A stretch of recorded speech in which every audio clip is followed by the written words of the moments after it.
How did you find out about the big table? And what conversation did you have? In high school, I was involved in a program known as the Global Scholars Diploma Program.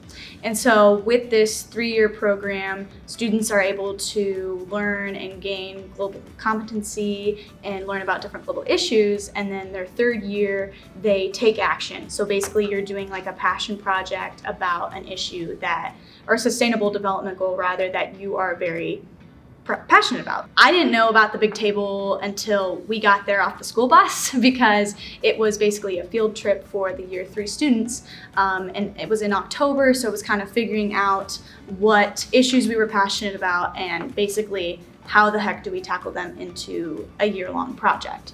So it was really neat. We went to Ohio Dominican to talk about kind of some different things that we wanted to kind of see in the world in terms of change. And so it was really neat because not only was it different students asking other students different questions, but there were also advisors who had a ton of resources and recommendations. And I think it's kind of where I really got my start for my project. So I ended up doing a project, and I'll hopefully talk about this a little later, about domestic violence and kind of gender equality and equity. And it was kind of the first start to that for the year and how I wanted to do that project. So do you feel like adults and young people are interested in community-focused conversations? And the follow-up question to that is, if so, what do you think young people can bring to the conversation that needs to be heard?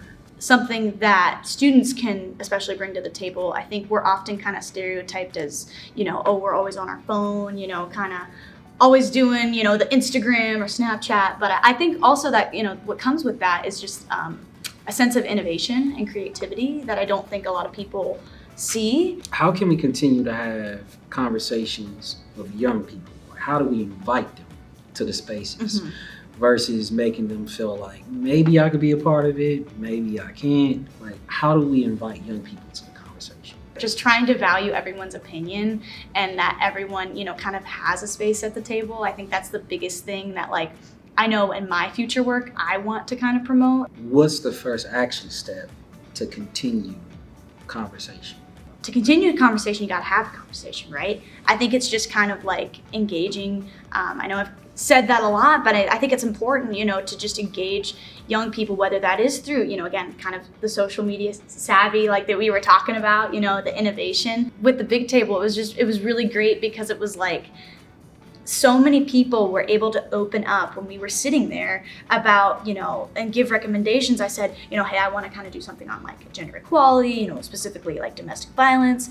And, people were able to be like, oh yeah, like I know this organization in Columbus that, works with, victims to help kind of get them jobs or these sort of things. Maybe you can talk to them. It was kind of something where we were just kind of spitting out different ideas that came to our head. It wasn't really like, okay, let me like think and evaluate and make this perfect. It was just kind of something where it was like, here's an idea for how you might be able to come together with everyone and make something bigger than yourself, really. Thank you for being a part of the conversation. Thank you for having me. It was such a pleasure. So